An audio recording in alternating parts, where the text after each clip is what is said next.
Olá, sou a Marília Passos, gerente de marketing do Resort Fazenda São João. Eu também estou na TV Relacionamento.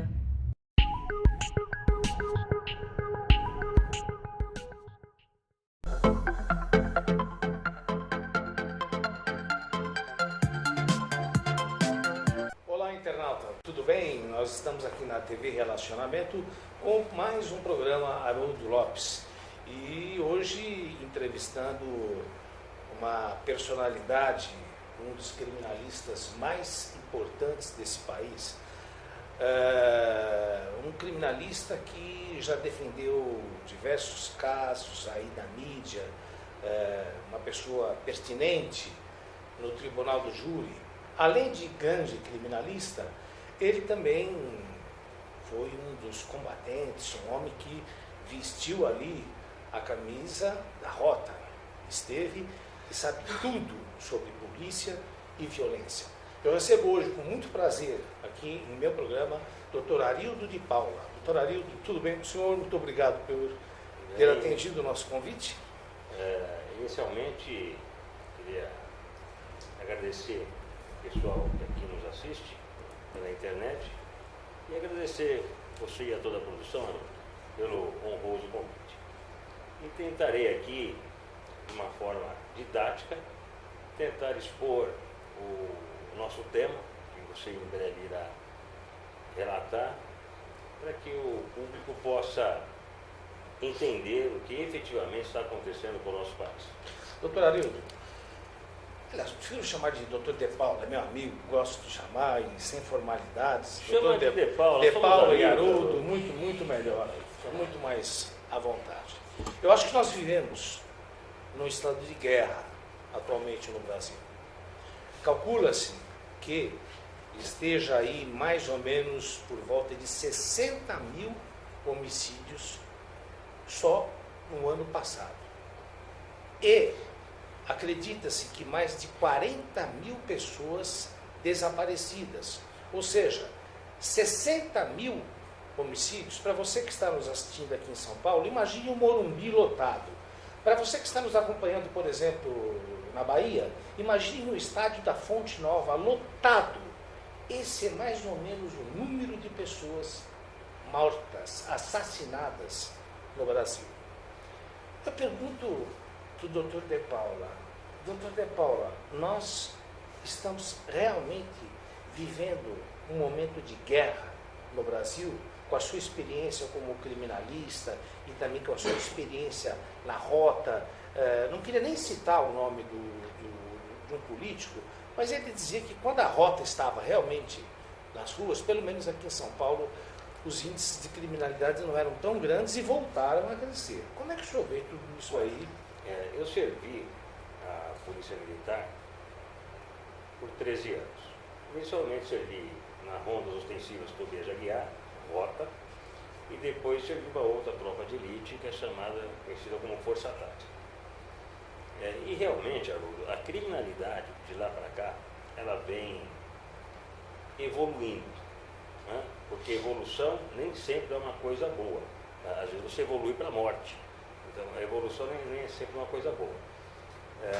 E de uns anos para cá, percebe-se que o nosso governo está se desmantelando diante dessas organizações criminosas.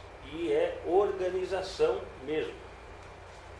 Muito mais organizada do que muitas empresas, inclusive multinacionais. Cada um tem a função, cumpre a função e tem que fazer aquela função. E caiu-se num grande erro quando um determinado governador, quando se iniciou o nome desta facção criminosa, dizia não existir. Houve, na minha concepção,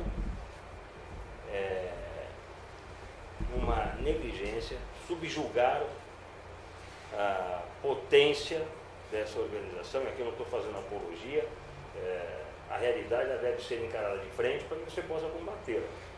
Se você mascarar, você nunca vai chegar à verdade. Você nunca vai conseguir chegar realmente à efetividade de combater a criminalidade.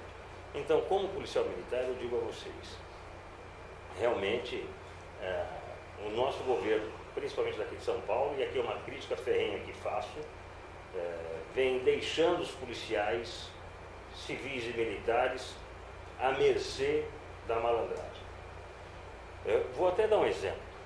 Quando eu servi a Força Tática, que era uma viatura grande, era composta de 4 ou 5 homens, o governador determinou que passasse a ter, então, somente 3 homens, né, em viatura de Força Tática.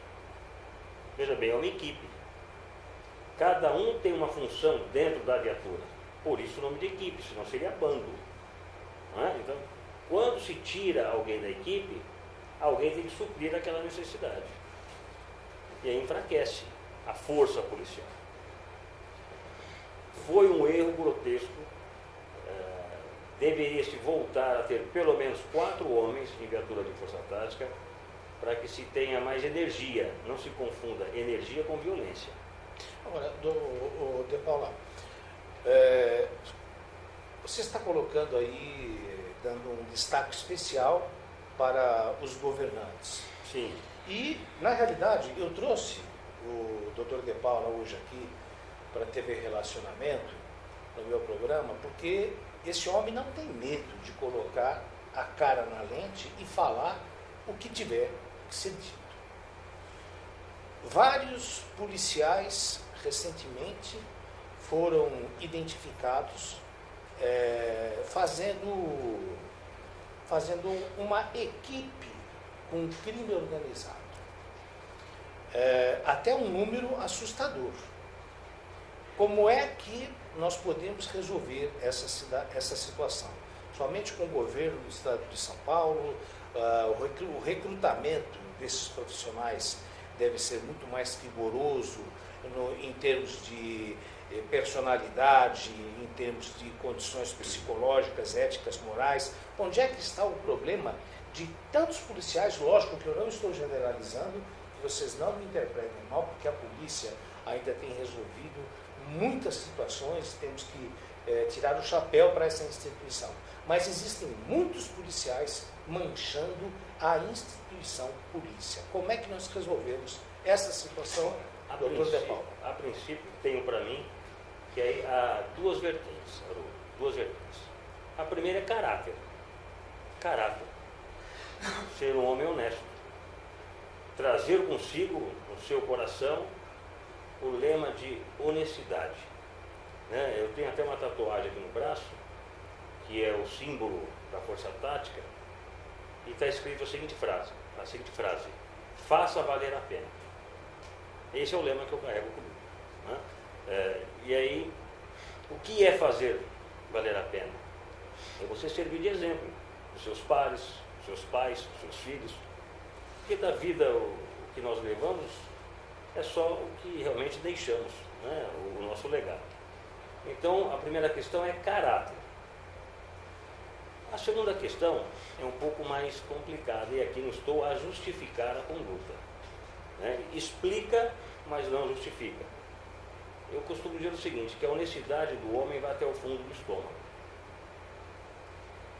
Quando um policial, um advogado, um jornalista, seja quem for, o ramo que for, começa a ver que o seu filho não tem o que comer, está para ser despejado, a conta de água, a luz cortada. Vou trazer para a área policial, que é o assunto. Mas aí um traficante lhe oferece 10 mil reais para que não seja preso. Ele vai pensar em quem? No bem-estar na família dele. Aliás, a própria Secretaria de Segurança Pública faz um relato de que quanto mais a situação se agrava, quanto maior o desemprego, também percebe-se um aumento nos assaltos à mão armada. Uma coisa está umbilicalmente ligada à outra. Então, veja bem. Por que o juiz ganha bem, um promotor ganha bem, e um policial militar não pode ganhar bem também? É um braço da justiça. Né? Se ele não for preparado, se ele vier a cometer deslizes, que pese sobre ele o vigor da lei. Agora, você não pode criticar toda uma instituição por causa de alguns. A Polícia Militar hoje deve ter em torno de 100 a 130 mil homens. Para quem não sabe, o presídio especial para policiais militares é chamado Presídio Militar Romão Gomes. A população carcerária lá, Haroldo, é em torno de 200 a 300. Se você pegar a título de proporção, é praticamente insignificante. Só que quando um erro do policial militar vem à tona, é propagada pela mídia de uma forma estrondosa. O que não ocorre quando um PM faz um parto, quando um PM estoura um cativeiro, como já cansei de estourar cativeiro. Não resta a menor dúvida, acho que é muito procedente a sua observação. Eu mesmo sou testemunha de várias situações em que cheguei a pedir o nome do policial militar para, quando fazia o meu programa de rádio, homenagear, não resta a menor dúvida. Acho que, inclusive, policial militar ou os policiais em si realmente são abandonados. E até gostaria de um comentário seu a respeito do recorde de 100 policiais abatidos, 100 policiais mortos até o presente momento no nosso querido Rio de Janeiro. Isso fala alguma coisa. Nós estamos realmente perdendo para o crime. E, aproveitando a sua resposta, eu queria chamar a atenção, principalmente de você, internauta. Vocês já perceberam que nós não observamos mais, hoje em dia, um policial fardado andando nas ruas? Não. Você não vê ninguém mais com uma roupa do Exército, da Polícia Militar. Ou seja, isso tudo significa que nós estamos com medo, perdendo para o crime. Volto a repetir, 100 policiais foram mortos até agora no nosso querido Rio de Janeiro. Haroldo, a questão do Rio de Janeiro, assim como é também em São Paulo, em algumas partes do Nordeste, o que há é um adjetivo que talvez você se espante ao dizer, mas como você disse, o que eu tenho para dizer, eu digo: covardia. Covardia. O que nós precisamos hoje é de governantes, políticos, policiais, que tenham coragem e não se escondam, não se corrompam, que entendam que o Brasil é muito maior que isso. O Brasil é um dos melhores países do mundo. Aqui nós não temos furacões, aqui nós não temos nada que possa atrapalhar o desenvolvimento do país. Mas nós temos algo que é o câncer da sociedade, que é a corrupção. Bom, a corrupção é geral mesmo, né? Porque, a corrupção ela é do homem. Se houvesse mar em Brasília, Brasília já tinha afundado, né? Já tinha afundado de tanta corrupção. Agora, o policial ganhando pouco, isso também não induz ele a se prática. ele já não tiver um caráter formado, né, já não vier de uma educação rígida, ele pode se deixar levar por essas facilidades que há de fato. Eu recebi já inúmeras propostas. Se fosse corrupto, graças a Deus não sou, hoje eu estaria milionário. Estaria milionário. Porque já aprendi grandes traficantes, já colocaram a minha cabeça a prêmio. E digo mais aqui, o traficante colocou a minha cabeça a prêmio e eu não tive apoio sequer do meu comandante, mandaram me desarmar. É isso que acontece dentro da Polícia Militar. Aí o que acontece, Haroldo? Quando se liga o 90, não é o policial da viatura que atende, tá? Que isso fique claro, muitas pessoas confundem isso. É uma central aqui em São Paulo chamada Copom. O Copom vai ver qual é a área, qual é o batalhão, qual é a companhia e ver qual a viatura está fazendo aquele setor, aquele bairro. Então, ele despacha a ocorrência para aquela viatura. E o policial, ele tem 10 minutos para chegar na ocorrência. Se não chegar em 10 minutos a partir do momento que ele recebeu a ocorrência, ele é punido, fica preso. Então, veja bem, os policiais militares estão largados às traças, por mera covardia. Nós não temos que ter aqui política de boa vizinhança com vagabundo. Aí você deve falar, você é advogado criminalista, mas eu não defendo o criminoso, eu defendo os direitos que ele tem. Defender o criminoso é dizer, ele está certo, tem que roubar, tem que estuprar. Isso é defender o criminoso. O advogado criminalista, ele defende o direito que aquele criminoso tem. Porque o Estado, senão, massacra. Para você que está sintonizando agora a TV Relacionamento, eu estou entrevistando um dos maiores criminalistas e também ex-policial militar, Dr. Arildo de Paula. De Paula, caindo agora um pouco mais para o homem advogado, daqui a pouco voltamos a falar um pouco da segurança no país. Você defendeu um caso de repercussão nacional, que foi o caso do Sandro Dota. Sim, é verdade. Correto? Acho que podemos falar, né? Podemos, claro, podemos. E eu estava no programa de televisão e eu tive um papel em que dizia que a Bianca, né? Bianca, a vítima, teria sido muito machucada nas suas partes íntimas. região perianal. Exatamente. Você com a sua capacidade, como é que fica para você, homem, você estar ainda defendendo Sandro Dota? Veja bem, quando o Sandro Dota me chamou para me constituir, ele confessou o homicídio e negou o estupro. Já havia tido um problema, para quem não se lembra, com o advogado anterior, que todos acharam que aquilo foi tudo uma armação, e não foi.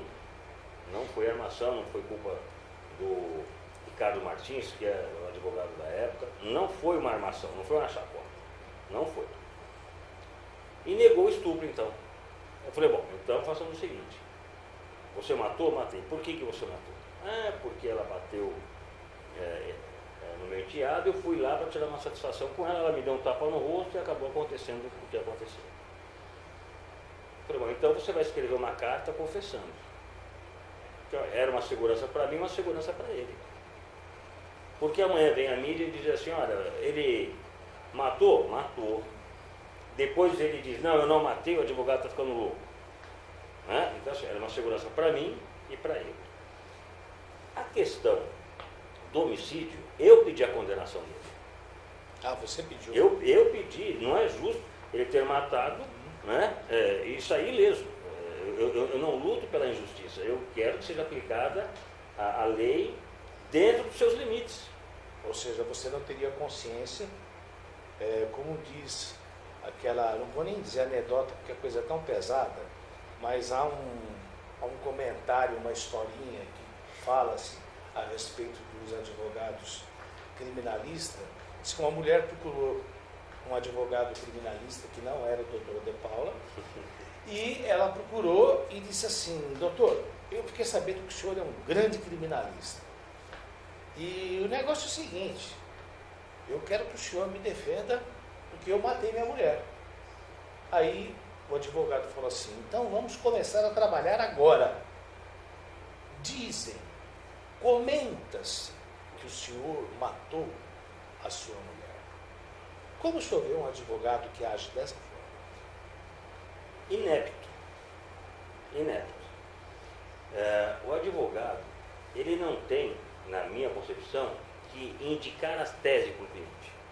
Não, você vai negar, você vai confessar, você vai inventar isso, você vai falar aquilo. Por uma questão muito simples, Haroldo. O advogado, além de estar sendo desonesto, processualmente falando, ele está assumindo o risco pelo resultado.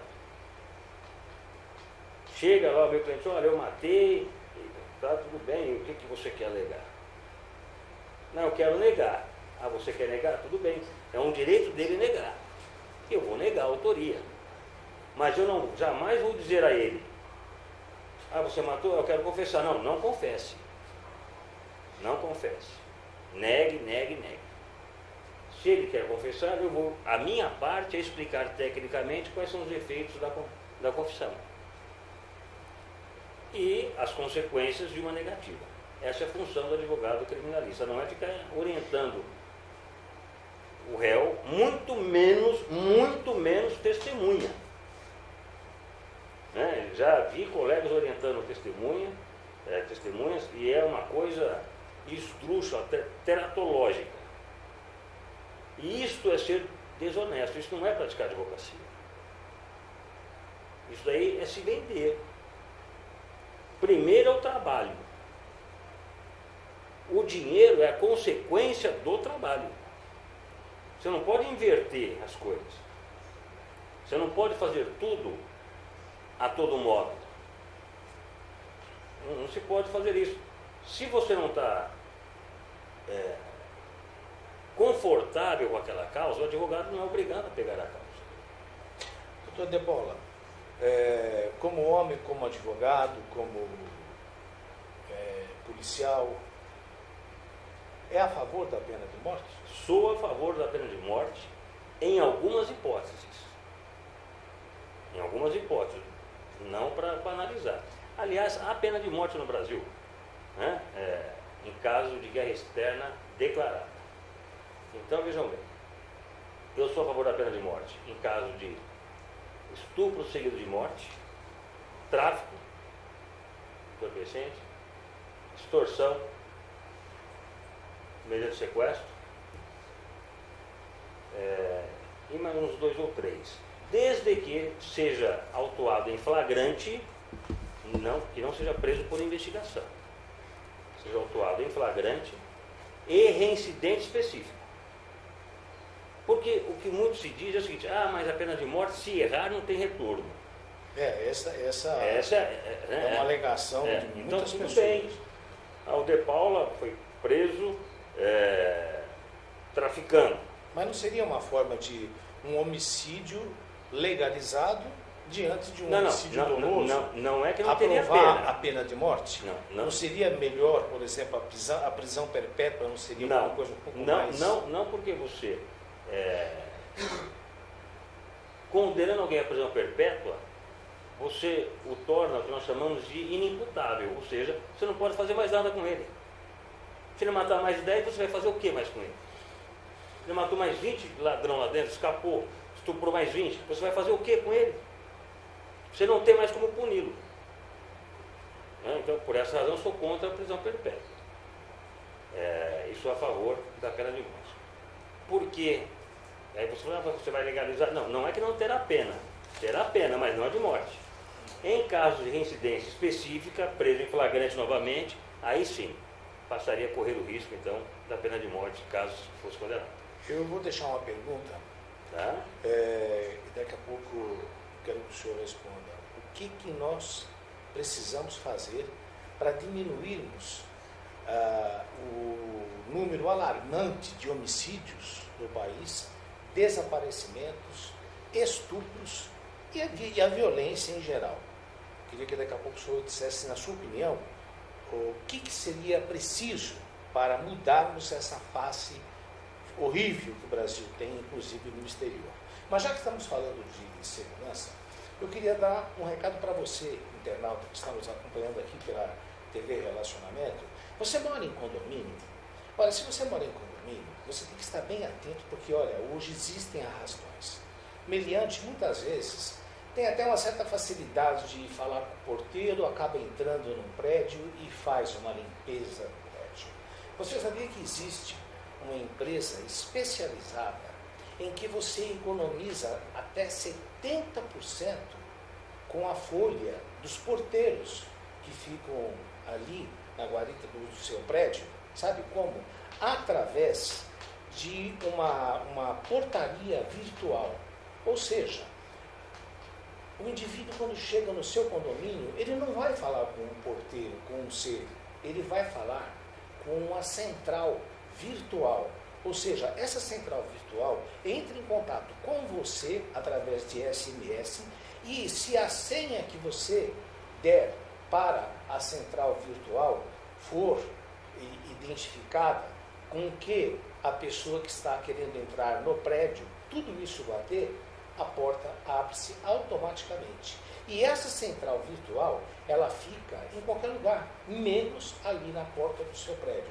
Ou seja, o indivíduo, ele não sabe, mas ele está sendo monitorizado por todos os lados e acompanhado. E você sabendo, através por SMS, se ele pode ou não subir. Às vezes sempre tem um penetra que quer entrar numa festa, entendeu? E de repente você pede a senha para o penetra. Se ele não tiver a senha, ele não sobe. Ele tem que pedir autorização para você e a central vai liberar. Olha, é simplesmente uma maravilha. Você chega a economizar R$120 mil por mês. Então, olha, anote aí. O nome da empresa é VIHU. V-I-H-U. Essa é a empresa que você pode marcar lá um horário, vá assistir o showroom, vá observar o showroom, tomar um cafezinho. Anote o telefone. 3995-6200. 3995-6200. Olha aí, trocar a portaria de homens por uma portaria virtual.